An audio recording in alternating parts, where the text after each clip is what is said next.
We're just gonna give it a moment and let people come in from the waiting room. And if you could just make sure you're muted as you enter as well. All right. Good afternoon. This is a hearing before the Boston Cannabis Board. Today is March 16th, 2022. Today's hearing is being conducted pursuant to certain temporary amendments to the open meeting law. That is what allows us to meet virtually.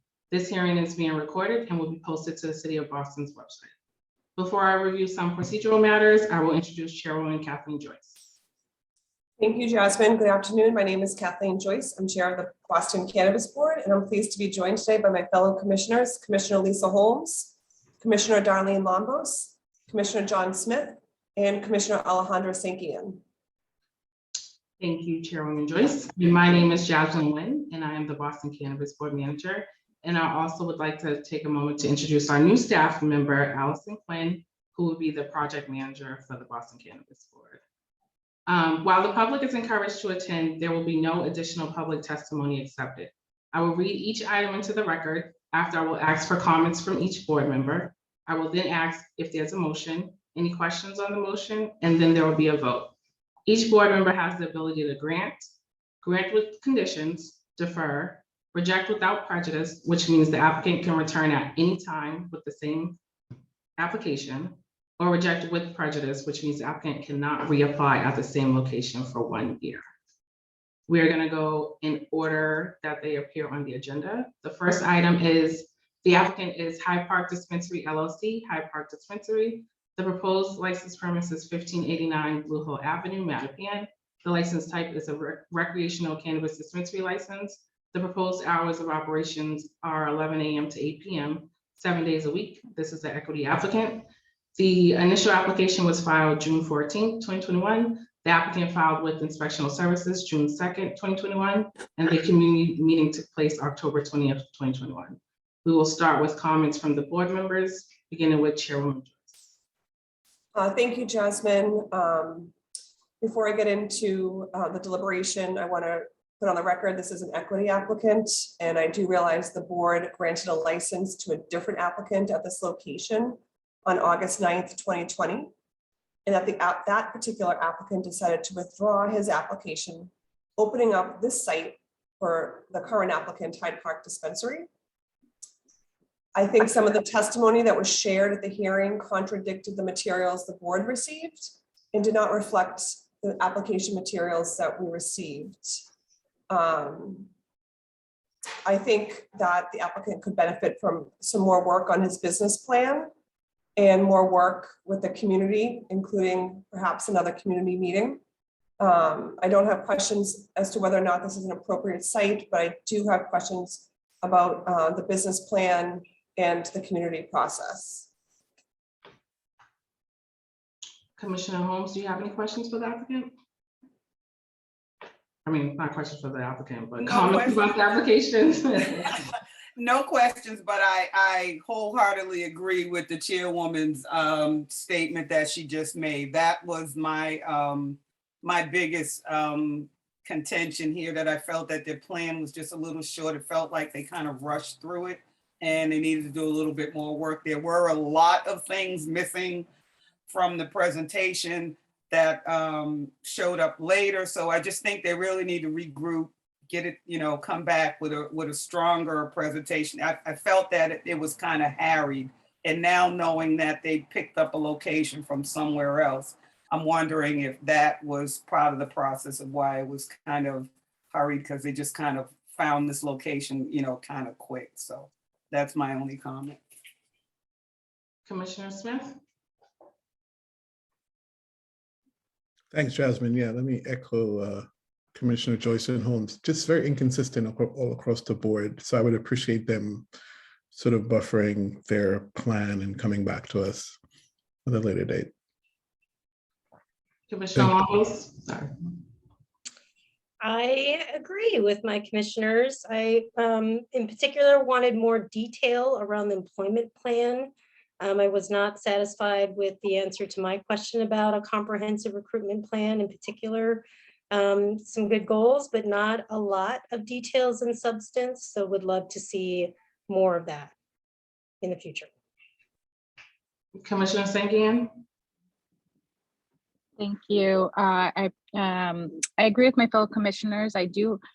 I really like this applicant a lot, but I felt that there was a lot missing in the application. And I just want to reiterate the chairwoman's suggestion to get assistance from the fund, the technical assistance. I think that would be tremendous. I really feel like the owners are in the right place and what they want to do and why they want to do it. But there were a couple red flags for me. One was the community process and making sure getting like more community input from the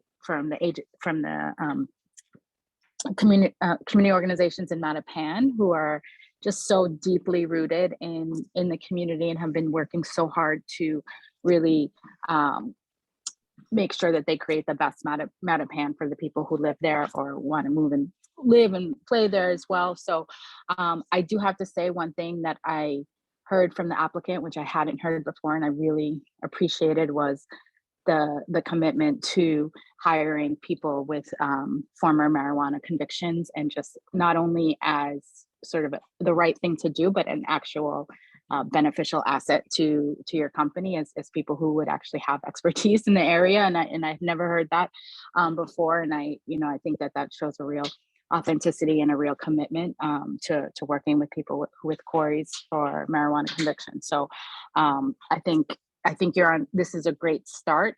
And, I would just like to see, again, further community input or further community connection meetings, Mattapan Health Center, as well as Greater Mattapan and Mattapan Main Street. So I think there's a lot of good stuff there. It just needs to be expanded and finalized. Thank you, Commissioner. Chairwoman Joyce, is there a motion? Sure. Listening to my fellow commissioners, I think we are in agreement that we would like the applicant to go back, strengthen his application, provide more details on his employment plan, and have another community meeting. That being said, I think to trigger the requirement of the community meeting, my motion would be to reject without prejudice. The without prejudice allows him to come back without having to wait in line. And that would allow us to hear this application again and ask more questions about the revised plan. Because I think some of our issues aren't so much with the location and the site, but with the process and maybe beefing up. I'd like to have an opportunity to let him represent. So, so my motion is to reject without prejudice. Any questions on the motion? Is there a second? A second. Okay. And all in favor? Aye. And none opposed. Motion carries. So the applicant is rejected without prejudice, which means he can come back. That triggers a new community meeting and a new application. All right. The next applicant we have is Alco Alston LLC, doing business as Dr. Green Thumbs Alston. The proposed license premise is 144 Harvard Ave, Alston. The license type is a recreational cannabis dispensary license. The proposed hours of operation are 9 a.m. to 9 p.m. 7 days a week. This is an equity applicant. The date of the initial application was October 13th, 2021. The applicant filed with Inspectional Services October 8th, 2021, and the community meeting was held January 24th, 2022. There is a buffer zone conflict. Chairwoman Joyce. Thank you, Jasmine. I'd like to point out again, this is an equity applicant that we have before us. It's a very strong application. One part of our scoring is community feedback and public support. That's 20% of our scoring sheet, of our scoring guide.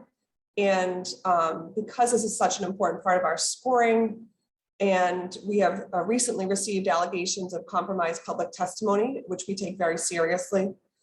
We have had questions about the public process, the integrity of the public process going back to January. And some of these questions were even brought to us by the applicants themselves. My recommendation would be to defer the application so that the community has an opportunity to hear from the applicant in a fair and transparent manner now that all of these questions about testimony have been brought out into the open. I would like them to go back and have another community meeting. And then since I have no other issues with the application, I don't think that we need to hear from them again. I would just like the public to have an opportunity to revisit the support and the opposition and the overall proposal. Commissioner Holmes, do you have any comments? No, ditto. Commissioner Smith? Thanks, Jasmine. No. Commissioner Longo's? I agree with my fellow commissioners. I do want to underscore what a strong applicant it was, scored very high on every part of my score sheet. And the reason why I'm agreeing with this is just to uphold the integrity of this process. So again, I agree with my fellow commissioners and just want to reiterate what a strong application it was. Commissioner Sankian?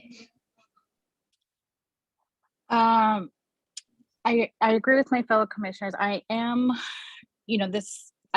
agree with holding up the integrity of the process and so forth. I did look at the allegation that came to us as a follow-up from last week, and just want to put it out there that we could be holding up. And so actually, let me ask something to the chairwoman.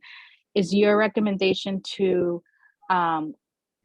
grant conditionally or defer? My motion is to defer.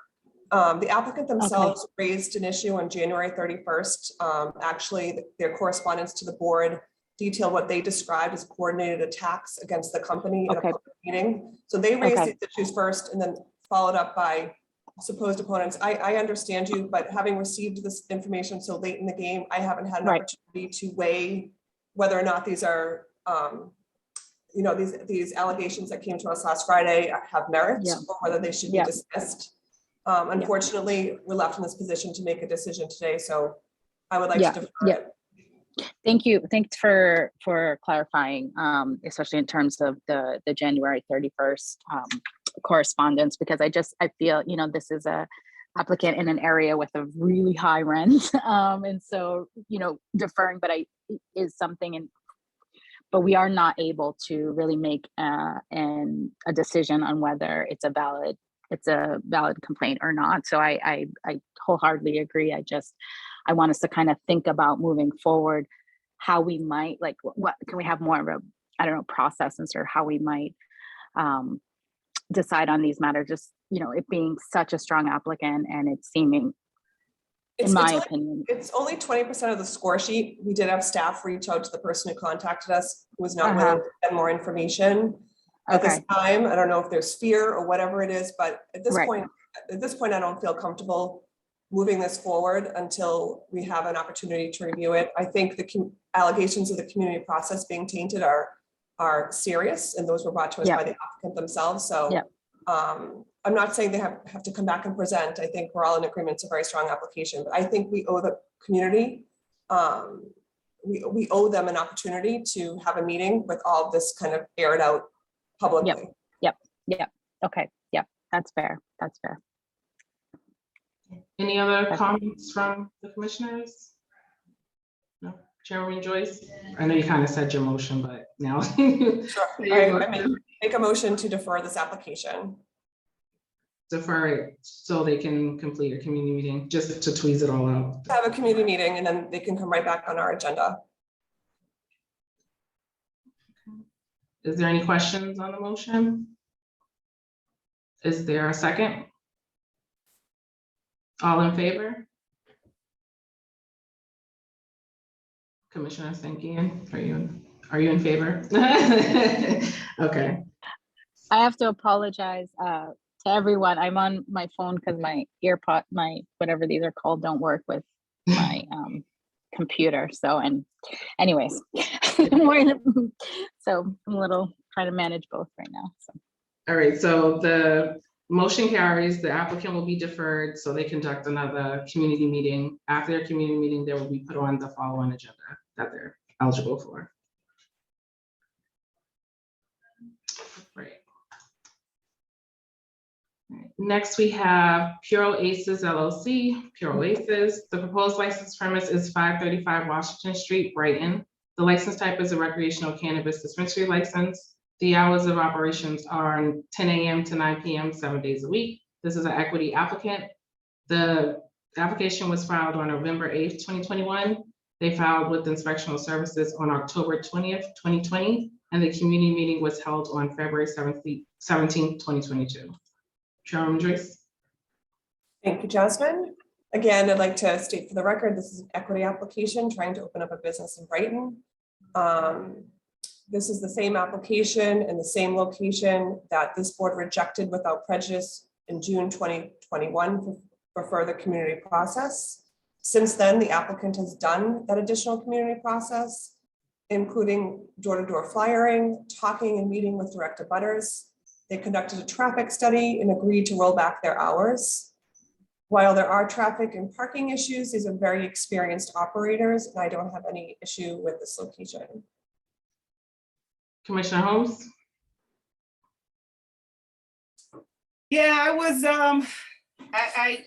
I love their presentation and everything. I was having a little bit of a issue with the location, but, you know, after I kind of went and looked at it and, you know, yeah, they've done everything we've asked. The traffic study really helped. So I don't see a problem with this application.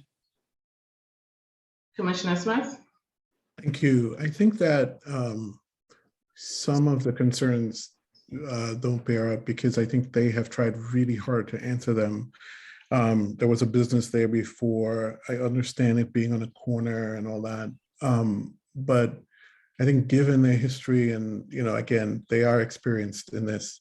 So I think they understand traffic flow, they understand customer flow. They've done this, you know, in different parts of the city. And I trust that they will be able to make this work in Brighton and with the help of the community. Commissioner Ramos. I agree. I think it's a great applicant, has a wonderful track record, the kind of business that we want to see grow and thrive. And I agree with my fellow commissioners. Thank you. Commissioner Sanguian. Thank you. Not much to add. I agree that this being an experienced operator definitely eased the concern for me around and the traffic and the parking. I will say I'm very empathetic to the community's concerns, as you know, they're in a neighborhood like many neighborhoods in Boston that is quickly changing and growing and trying to deal with how we plan for a city that's changing how people move and how people work. And I also felt like the community, they're very authentic in those that opposed it were authentic in that position, that they really felt it was an issue of the site. And so, and not an issue just in the cannabis establishment in general. And so that gave me hope that I really think that it being an experienced operator, the community being very involved and not an outright opposition to it being a cannabis establishment will allow for real opportunity to connect and come to common agreements about how to best mitigate their concerns. So I am comfortable with moving forward. Chairwoman Joyce, is there a motion? I make a motion to approve this license to grant. Is there a second? Second. All in favor? Okay, and none opposed. Motion carries to grant this license. All right. All right, next we'll move to old and new business. The first applicant we have is Rooted In LLC. The proposed license premise is 13 and 15 West Street, Chinatown. The license type is a recreational cannabis dispensary license. The proposed hours of operation is 9 a.m. to 7 p.m., 7 days a week. This is an equity applicant. The initial application was filed September 10th, 2020. It filed with Inspectional Services August 20th, 2021, and the community meeting was held August 19th, 2021. There is a buffer zone conflict. Chairwoman Joyce. Thank you, Jasmine. This application was originally before this board December 15th, 2021. I had a lot of concerns with this location, no concerns with the operator. I think it's not a good location for a cannabis establishment. Not only is there a buffer zone issue, there's more than one buffer zone issue, and it is directly next to a youth homeless shelter. I think there could be another location in the same neighborhood that would be better suited for a retail cannabis establishment. I appreciate the operators going back and working closely with Bridge Over Troubled Waters. I appreciate the fact that they did what people would describe as going above and beyond with the community process. I still cannot support a cannabis establishment directly next to a youth homeless shelter. Commissioner Holmes. My sentiments exactly. My only issue with this is that it's directly next door to Bridge Over Troubled Waters. The presentation was fine, the business plan is fine, everything. I just cannot in good conscience agree to allow this dispensary to open next to such a vulnerable population. My heart will not sit well with that. I cannot do that. As great as I may think their presentation is, there's a greater need for those young people who are trying to get their lives back on track. And not saying that cannabis is going to contribute to their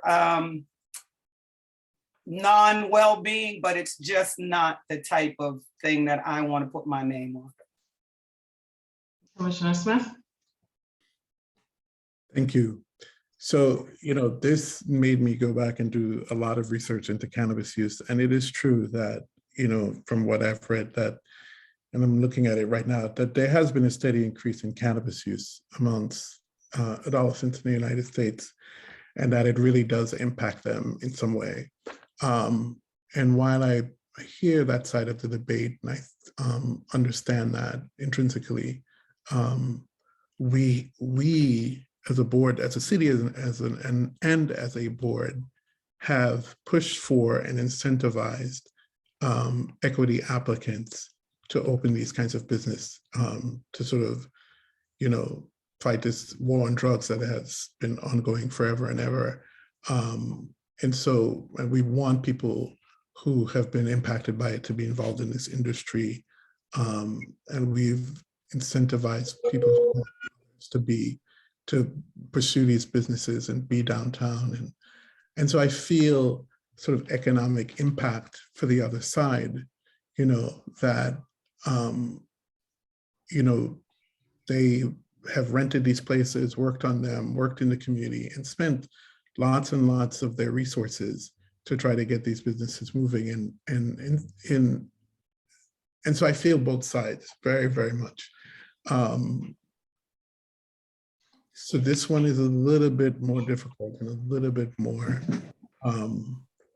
while I think that you can recoup lost funding, even though it's very difficult, I think the argument that stuck out for me was, and I really had to research this, to be honest, the idea that if, young people are that influenced by cannabis, and if there is something that goes on that, and they're caught with it because it's federally illegal, they lose a lot. So we end up putting people in a sort of double bind, right? They're homeless, but they'll lose vouchers and they'll lose. I totally support having these cannabis shops. I totally support, because I think we as a society have agreed on it, and we voted on it. We needed to have probably a deeper debate about the impacts, not just the economic impacts, but the impacts on families and folks like that, and homeless people and young people. And so I think for that reason, for the reason that, it's a federal offense if they're caught, That doesn't mean that they won't go to the ones down the street or anything like that. I think that's still open, wide open for debate. But I think my fellow commissioners, and at least the ones who've spoken, you know, early on, we talked about the location and that, you know, there can be a better location. I hope there is. And I think I'm basing this solely on the location like everyone else is. I want to say yes, and then there's the other part of me that says, you know, I'm very sensitive to the federal implications for especially youth, because then they will continue to be incarcerated, and that sort of perpetuates a deeper war on drugs for young people. Thank you, Commissioner. Commissioner Longo's? I think my fellow Commissioner Smith sort of summed up the anxiety that all of us are feeling at this time. I think that this is really not a good choice. I feel like it's a false choice where we have to choose between a very strong equity applicant and the support of a very important, not just the homeless shelter, but there are other folks in that community as well that have also voiced opposition. And I went back to look at my research was not on cannabis. It was actually on my own scorecards and trying to look at what, how I did try to score the community support, which is only 20%, weighing that against the applicant itself, and also a buffer zone conflict, which is also an added piece, I think, in all of our scoring, mine in particular. So this did lower the lack of community support, and this being close to a homeless shelter in the opposition did lower the scores for me. I know I keep saying the scores card, but that is really been a helpful guide for me, is the scorecard. And it did lower the score quite a bit. And so did the location part of it, which is much more detailed and delineated in terms of how much we weigh towards where, you know, which parts of the location scores we are awarding, and also the buffer zone. So it was a very low score on, in terms of, it was on the lower end of what we want to see in terms of advocating for buffer zone conflicts. So I'm not even, I thought it was decided right now, but I do feel like it is a very difficult place to be in, and it wouldn't sit well if we put forward this applicant with not as strong of a scoring in front of the zoning board with a buffer zone conflict, and not feel completely confident that we are saying this is the applicant we want to see. So again, I feel like John a little bit. It's like, oh gosh, I feel like I'm rambling because I want to say yes, and I know that what's probably going to come out of me is a no.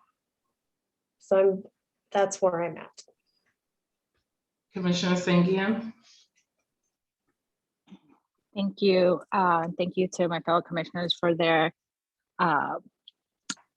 comments and the work that we've all done to further research the issue, the location. I do think that there is a certain benefit to be one of the early applicants, but I think what we're seeing now is what's the downside. I do believe that once there are multiple establishments that have opened across the city, people will have a greater understanding of how they operate and how they are able to seamlessly become part of the community in a positive way, and not one that would that actually helps with safety and not so much makes the communities worse. We had a similar when we talked about siting somewhere in Andrew Square. There was a lot of concern about safety, and and I believe that this is similar in the sense of safety for the young people. I do still wholeheartedly believe that a cannabis establishment on the second floor of a downtown building will have very minimal impact on any of the programs that exist in that area. There's no evidence to suggest that that there would be easier access for young people, it being there, and I don't see it as any further danger than having a restaurant that sells alcohol, or a store or a liquor store that sells alcohol. I do really, and I can't emphasize this enough, respect Elizabeth Jackson. I have worked with her. I know, and again, I feel like her opposition is 100% authentic, and she believes in her whole heart that it will have a negative impact on her, on the young people she serves. I don't see that as, I just disagree. And so I think that in a few years, when there's 30, 40, and or whoever the board is approving the last 10 or 20 or however, these types of issues will resolve themselves. And it's just unfortunate that for the applicants who are so strong right now, that they're not going to benefit from that experience that the board will have in terms of seeing how, and the community will have in seeing how these play out. So I'm still in support of the applicant, and but I fully respect and understand my fellow commissioners and opposition, particularly from Bridge Over Troubled Waters. I just think I don't think that it I want to say, what's the best way to say it? I feel like I'm rambling too, but I just don't think that once you see the establishments up and running, it doesn't play out in the way that that there's fear that it is going to, and also I think a greater sort of education on local versus federal laws and all of that is hugely important for all of us, myself included. But I didn't see that as enough of a risk to say no to such a strong applicant. So in a particular equity activity. Okay. Any additional comments from any other commissioners? Seeing none, Chairwoman, Commissioner Lambos. You just gotta unmute yourself. Sorry, I did ramble on a long time, but I did want to reiterate that, I said a lot about the score sheet, and the reason why I did is because for me, the scores were good enough scores to award this license, but with the buffer zone conflict, in my opinion, it had to reach a higher bar. And so that was the reason. I mean, my scores reflected high scores on all the things except for community. And that does significantly lower the score sheet, unfortunately, and fortunately, I guess. And so the buffer zone conflict, it just for me raises the bar on the support that we need to grant the license. So I did want to reiterate that, because I agree with so much of what Commissioner Singian said, and really do believe that this applicant has such a great track record in all the other businesses. And again, just wanted to reiterate one of the reasons why I have that opinion. Any other additional comments from the commissioners? Seeing none, Chairwoman Joyce, is there a motion? Yes, I want to thank everyone for their comments and their thinking this through. I think we do have a very important role. And Commissioner Lambos summed up what we try to do every single week when there is a buffer zone. I think we take our charge very seriously.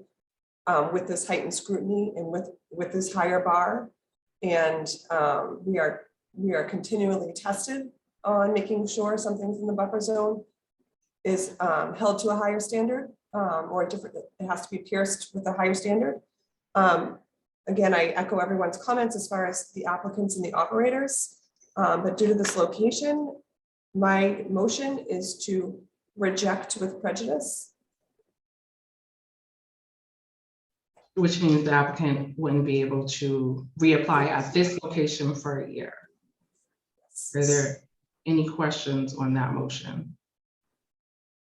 Is there a second? Commissioner Holmes? Yeah. All in favor?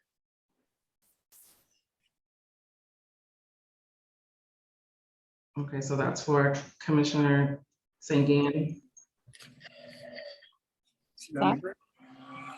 So that was Opposed. for, you did raise your hand, are you? No, I'm No, not in favor of rejecting. Yeah. Okay, so, I don't need to make a separate motion though, right? no, you don't. So that's, no, I just wanted to make sure we're. But I do want to go on record as being opposed to the motion. Okay. So that's 4-1, so the motion carries. So the applicant is rejected with prejudice. Next, we have Berkshire Roots, Inc. The board already granted their proposal to amend their operating hours at the last hearing. And the last item we have is a one-day amendment. So HB Mass Inc. DBA Happy Valley at 220 William F. McCullen Highway, East Boston, has applied for a one-day extension of their hours on April 20th, 2022. The applicant is requesting to open at 8 a.m. as opposed to their 10 a.m. opening time. The applicant will close at their normal 9 p.m. closing. So they're asking to open 2 hours earlier on 4/20. Chairwoman Joyce? Sure, I have no issue with this one-day amendment. Any commissioners have any questions? No question.